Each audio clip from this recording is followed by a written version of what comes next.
다들 엿을 드시고 계셔서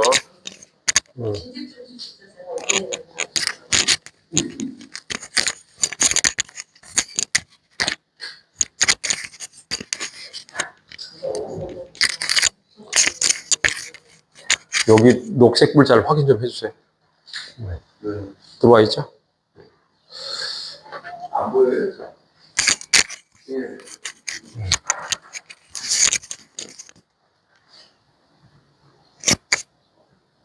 복음서입니까? 예. 복음서.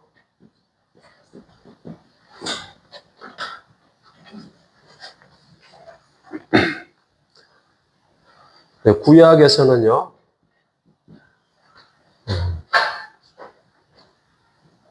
애굽, 네, 여기에서 이제 나와요. 출애굽하죠. 출애굽한 이후에 이제 만나는 것은 홍해를 만나고, 네, 이제 전체적으로 이제 광야로 연결되는, 네, 흐름들이 있어요. 이게 출애굽의 경로입니다. 광야에서 지내다가 그 다음에 이제 가나안으로 들어가요. 네. 이건 이제 구약에서 여기 약자가 약속이라는 거잖아요. 약속이요. 그러니까 약속인데 약속이라 그러면 약간 초딩적 생각이니까 이게 이제 조금 유식한 표현을 하면 언약이다. 말은 똑같은 말인데 말씀 원자에 약속한다. 그러니까 이게 언약이라고 하면 같은 말이에요. 다들 대답을 못 하시는 이유가 지금 엿드시고 계셔가지고. 네. 자, 그러면 이제 언약에 대한 부분이 이제 커버넌트인데 이게 이제 이 언약이 요 부분은 애굽에 대한 부분은 성취의 개념이잖아요. 그러니까 제일 처음에 언약이 아브라함에게 주어져서 아브라함과 다윗의 자손 예수 그리스도의 세계라는 그 족보의 개념이 있지만 사실은 아브라함은 조상이죠. 이스라엘의 시작을 알리는 조상입니다. 조상에는 이제 아브라함이 이 두 조상으로서 갖고 있는 하나님과의 언약을 갖고 있으면서 이 언약의 내용이 어떻게 이루어질 건가 성취될 부분들을 먼저 아브라함이 우선 아브라함이 먼저 이 부분들을 살아요. 네? 아브라함이 먼저 이런 모든 흐름들을 살아요. 그런 다음에 그 이후에 후손들이 아브라함과 맺은 그 언약이 어떻게 후손들에게 이루어지는가가 구체적으로 나타나는 현장이 이게 출애굽이에요. 출애굽. 언약이 성취되는 거예요. 언약이 성취되어서 가나안 땅으로 들어갔단 말이에요.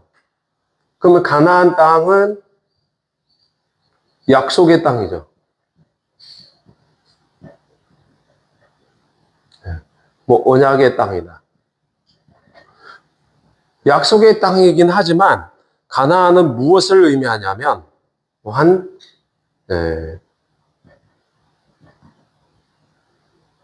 천국을 표상합니다.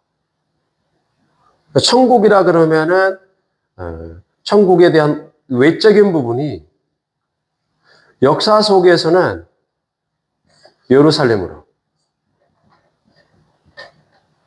그 다음에 영적인 측면에서는 새 예루살렘으로.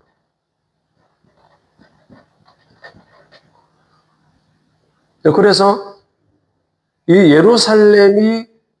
예루살렘이 건설되는 것이 이 가나안 땅에서 세워지는 건 맞지만 이 가나안 땅에서 세워지는 것들이 결국은 무엇을 표상하고 있냐면 이런 육적인 부분과 그 다음에 이거는 영적인 부분이 두 개가 하나로 활착되어 있다. 하나로 되어 있다. 하나로.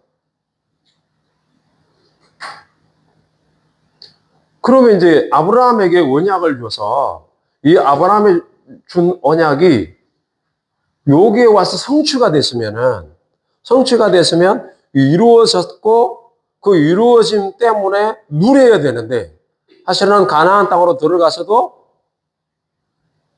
히브리서가 말하는 게 뭐냐면 이 가나안 땅에서 히브리서가 말하는 게 이 안식에 대한 개념이 가나안 땅에서 주어진 게 아니라는 거예요.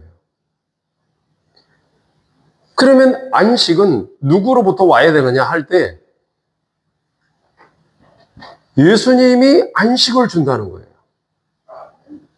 그런데 이 예수님이 안식을 준다는 의미를 육적 이스라엘은 이해를 못해요. 안식의 개념을. 자, 그러면 여기에 이제 예수님께서 안식일 날 뭐 하셔요? 병자들을 고치죠. 그렇죠? 안식일 날을 병자를 고쳐요. 그러니까 이 병자를 고치는 것에 대해서 유대인들은 왜 안식일에 일을 하느냐 질문을, 이게 도전장을 던지죠. 안식일에 왜 일하느냐? 그러니까 예수님이 하시는 이야기가 안식일의 개념을 어떻게 이야기를 했어요? 안식이 사람을 위해 안식일이 있는 것이 아니고, 네, 안식일을 위해 사람이 있는 것이 아니고 사람을 위해 안식일이 있다. 정확하게 말을 하죠. 그러면 결국은 안식의 개념은 사람을 안식시키는 게 목적이단 말이에요. 그러니까 안식에 대한 구체적인 의미들을 예수님이 정확하게 새롭게 교육을 시켜요. 너희들이 말하는 안식은 안식일을 지키기 위한 안식일이다. 그걸로 가지 말라는 거예요. 그러니까 안식일은 마음과 뜻과 정성이 어디로 가야 되느냐? 예수님이나 예수님의 하시는 일. 그 말은 뭐냐면 예수님의 존재와 예수님이 하시는 일은 사역. 이 존재와 사역에 대한 부분들을 마음과 뜻과 정성을 다해서 이해를 하라는 겁니다. 그럼 요때 이제 지금 많이 펼쳐지고 있어요. 가나안 땅에 들어와서 이것을 제기한 것이 히브리서라고 그랬잖아요. 히브리서가 안식일을 모세가 주었거나 요수아가 주었거나 다윗이 준 것이 아니다. 예수님이 참다운 안식을 준다.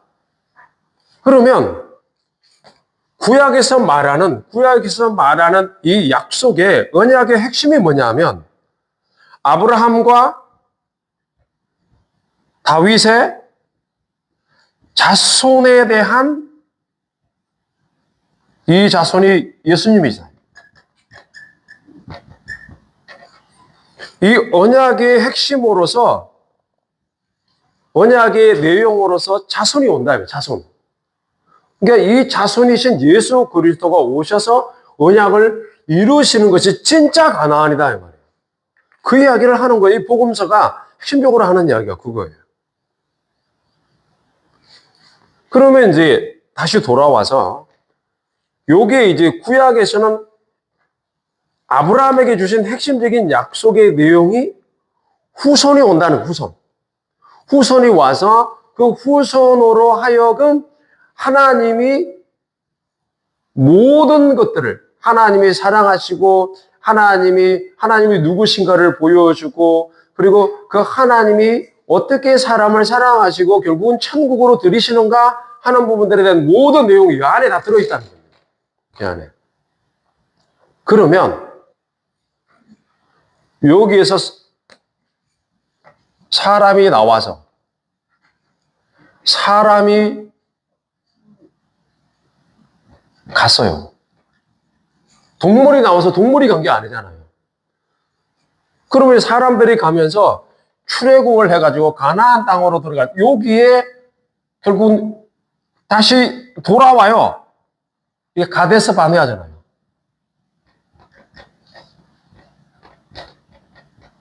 가데스 바네아에서 중요한 사건이 뭐냐? 이때 이제 다시 돌아와서 40년 동안 광야에서 뺑뺑이를 하는 겁니다. 뭐의 문제냐? 믿음의 문제, 믿음.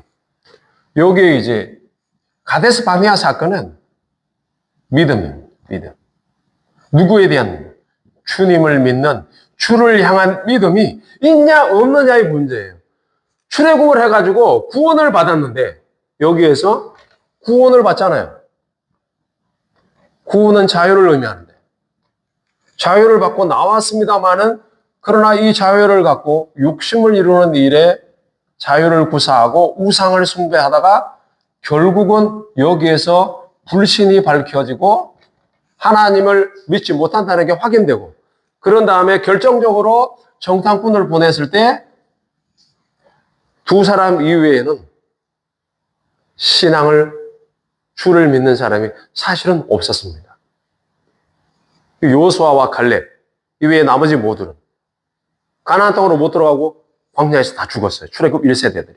그리고 이 세대들이 들어갈 때에 새로운 언약의 내용으로 키워가는 거예요. 1세대가 죽으면 그 다음에 2세대에게 새로운 언약의 내용들을 그 다음 세대에게 전수시켜줘요. 이게 역사 속에서 계속해서 일어나는 거예요. 이렇게 일어난 사건을 첫 번째 사건이고 요게 첫 번째. 두 번째 사건이 뭡니까? 두 번째는 바벨론이죠, 바벨론.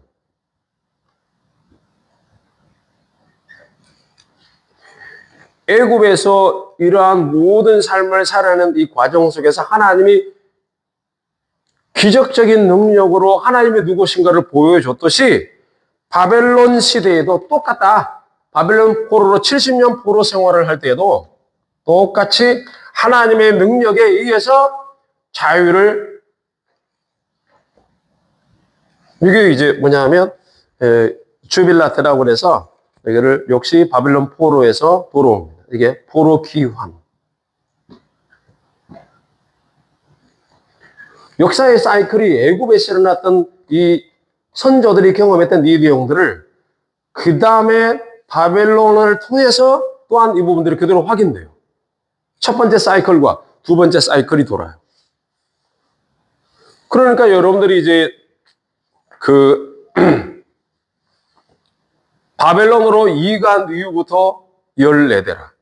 그렇죠? 14대, 14대, 14대로 계속 나오잖아요.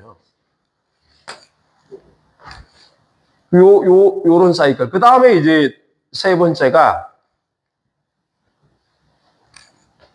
이거는 예수님으로 인해서 죄로부터 구원을 얻는 거예요.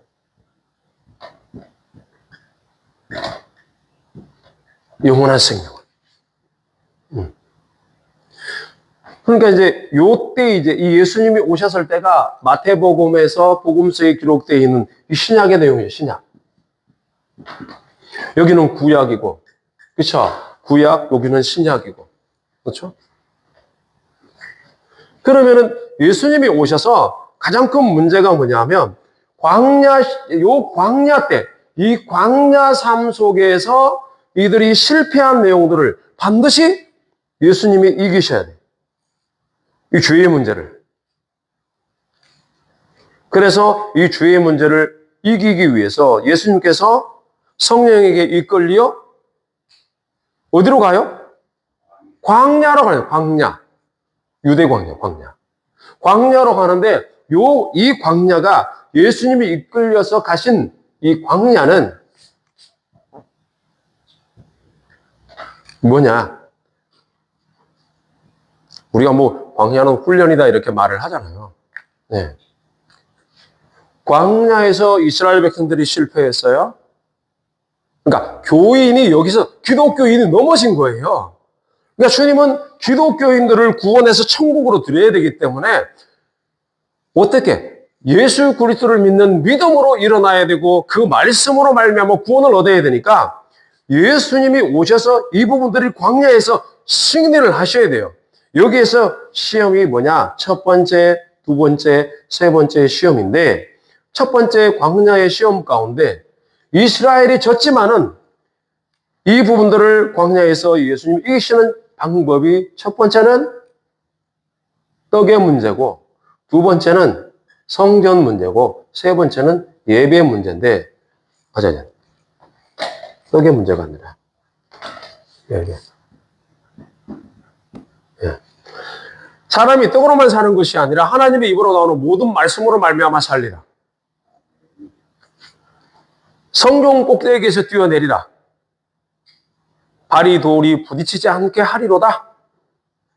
마귀가 지금 어느 안전이라고 예수님께 시편의 말씀을 인용해가지고 지금 예수님께 하는 이야기입니다. 한번 볼까요? 마태복음 4장으로. 4장 4절에 보면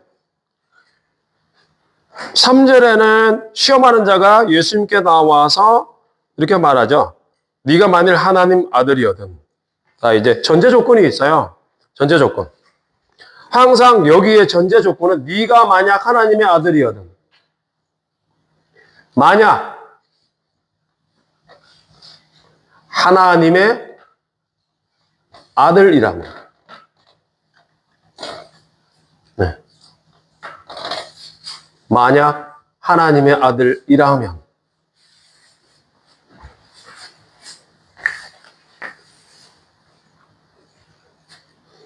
자, 9절에도 보면, 6절에도 보면, 네가 만일 하나님의 아들이거든. 자, 그렇게 또, 이야기합니다. 그 다음에 9절로 가면, 만일 내게 엎드려 경배하면. 네. 첫 번째와 두 번째는 이제 하나님의 아들이거든. 마지막 세 번째 시험에는 내게 엎드려 경배하면. 이스라엘 백성들은 하나님의 말씀으로 말미암아 산다는 것을 믿지를 못했어요. 그래서 광야라는 곳에 던져지면서 그곳에서 이 출애굽된 이 하나님의 그 은혜로 말미암아 구원받은 이것이 그냥 되어진 것이 아니라 값싼 구원이 아니라는 사실을 확인시켜 주는 겁니다. 하나님의 말씀으로 말미암아 되었다는 사실을 계속해서 가르쳐 주는데, 근데 이스라엘은 뭘로 넘어져요? 떡의 문제로 넘어지죠. 요 부분. 말씀이냐 떡이냐의 부분에서 말씀은 영 그리고 천국을 의미한다면 떡은 이 자연적 사고를 의미합니다. 우리가 자연적 사고와 영적 사고에 대한 부분들을 우리가 같이 연결되어 있으나 중요한 것은 생명의 근원은 하나님으로부터 온다는 이 영적 사고가 중요하단 말이에요. 그 말씀으로부터 와야 된다는 거예요. 근데 그것을 실패했다는 겁니다. 실패한 아브라함의 후손들이 바로 너희들이라는 겁니다. 그게 유대인들이에요. 실패한 후손들이 바로 너희들이다. 그런데 나는 아브라함과 다윗의 참 자손으로서 이 말씀으로만 산다는 사실을 그 시험에서 이겨냄으로 말미암아 자신을 믿는 모든 자들을 데리고 천국으로 들어간다는 겁니다. 두 번째는 성전 꼭대기에서 뛰어내리는 시험이에요. 여기에 보면 그가 너를 위하여 그의 사자들을 명하시니 그들이 손으로 너를 받들어 발이 돌에 부딪히지 않게 하리로다. 이게 6절에 나와요. 시험은. 그러니까 예수님께서 기록되어서되 주 너의 하나님을 시험하지 말라 하시니라. 그러니까 하나님 시험하지 말라고. 공통적인 게 뭐냐면 여기에 마귀는 만약 네가 하나님의 아들이거든. 이게 마귀가 접근하는 방식입니다. 그런데 예수님은 어떻게 접근해요? 기록되었으되.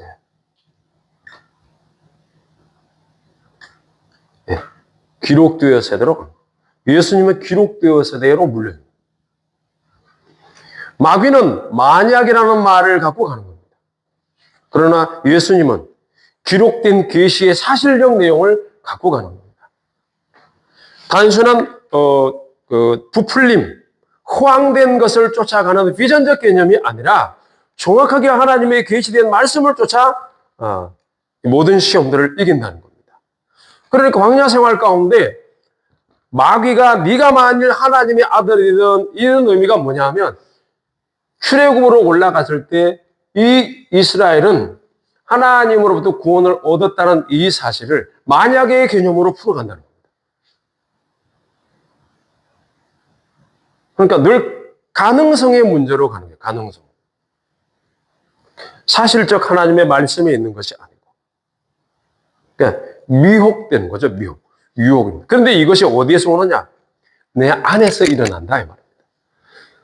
그러니까 머리바의 다툼이라든지 물시험이라든지 반석에서 지팡이를 때려가지고 물이 나오게 한다든지 하는 여러 가지 많은 일들이 결국은 어떤 것을 의미하냐면은 사람이 눈으로 보는 것에 대해서 모든 것이 넘어진다는 겁니다. 자, 그래서 이게 이제 이 부분들이 뭐와 관련있느냐? 자, 창세기로 올라가서 이 선악과와 관련이다. 선악과. 보암직, 먹음직. 이 두 가지. 먹는 것과 보는 것. 이런 부분들에 의해서 넘어진다는 것을 뭐라고 말하냐면 결국 이 선악과의 문제 이 부분들로 죄가 나타났다 하는 겁니다. 그러니까 모든 죄의 부분은 선악과와 다 연결이 있는 겁니다. 이 부분들이. 이것도 다 마찬가지예요. 예수님은 이런 선악과로 넘어진 그러니까 아담으로부터 그 죄가 유전되어 온 이 모든 부분들을 마지막 때에 오셔서 이 모든 지옥의 권세를 깨트리시는 결정적인 역할을 여기에 광야 시험에서 세 가지를 통해서 이겨낸다는 겁니다. 이 부분들. 그래서 말씀과 성전, 그 다음에 성전 꼭대기에서 뛰내리라. 성전 꼭대기라는 것은 말씀과 성전과 예배는 뭘 의미하냐면은 결정적으로 보면은 유대인들이 뭘 갖고 있어요? 말씀을 갖고 있죠. 유대인들에게 뭐가 있어요? 성전이 있죠. 유대인들에게 뭐가 있어요? 예배가 있죠. 그러니까 유대인들이 모든 것들을 가진 자로 서 있어요. 그런데 이것을 뭘로 가져가요? 이 모든 것들을 뭘로 가져가냐면 예수님과의 관계 속에서 그들이 반응한 모습을 보면 알아요. 안식일인데 네가 어떻게 이거를 고칠 수 있느냐? 왜 일을 하느냐는 겁니다. 그 말은 이제 하나님 인정하지 않겠다는 거죠. 자기가 주인이 되어 있다. 자기 배가 주인이 되어 있다는 겁니다. 자, 그래서 이 성전 꼭대기에서 뛰내리라 하는 것은 성전이 의미하는 게 뭐냐? 성전은 사실은 이제 성전 안에 뭐가 있어요? 성전 안에 뭐가 있어요? 이게 사실 분리된 개념인 것 같아도 성전은 이 성전을 헐라. 내가 사흘 만에 다시 일으키리라. 그럼 성전은 예수님의 몸을 가리킨다는 것을 말하고 있죠. 성전 그 자체는 본인들이 알고 있던 벽돌로 된 돌로 된 것들을 성전으로 보고 있는 이것은 보이는 가시적인 것들 아니에요. 그런 것이 아니라 예수님 그분 자신이 성전이다. 그리고 예수님 그분 자신이 성전이고 예수님 그분 자신이 말씀이고 그리고 예수님 그분 자신이 참된 예배를 받으시는 분이다 하는 부분. 그것들을 이렇게 말해주고 있어요. 그래서 성전 꼭대기에서 뛰내리라 이 말은 무슨 뜻이냐면은 예수님 자신이 자기 자랑과 자기 영광을 위해서 하나님 노릇하지 말라는 거예요. 그거 할래? 아니다. 나는 주의 아버지의 뜻을 따라 나는 온전히 순종하는 자로 있다 하는 것이죠. 그 부분들을 여기에 말씀하고 있어요. 그래서 기록돼서 주 너희 하나님을 시험하지 말라 하는 거예요. 이 말은 뭐예요?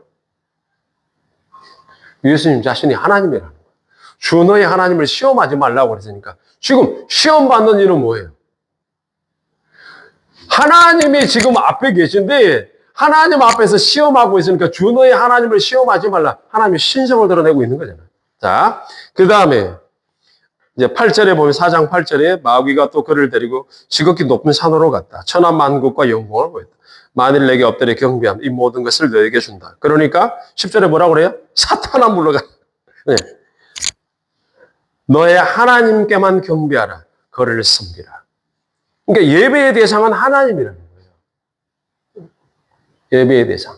그러니까 예수님은 예배를 회복하시고 그리고 참된 성전, 즉 예수 그리스도를 믿는 모든 사람들이 하나님의 전인데 예수님 자신이 하나님 전이지만 더불어서 사도 바울이 해석한 것은 예수님을 믿는 모든 사람들이 하나님의 전이라고 해요. 그러니까 그 하나님의 전은 성령의 전이고 성령이 함께 하시는 거기 때문에 교회를 의미한다고 그랬잖아요.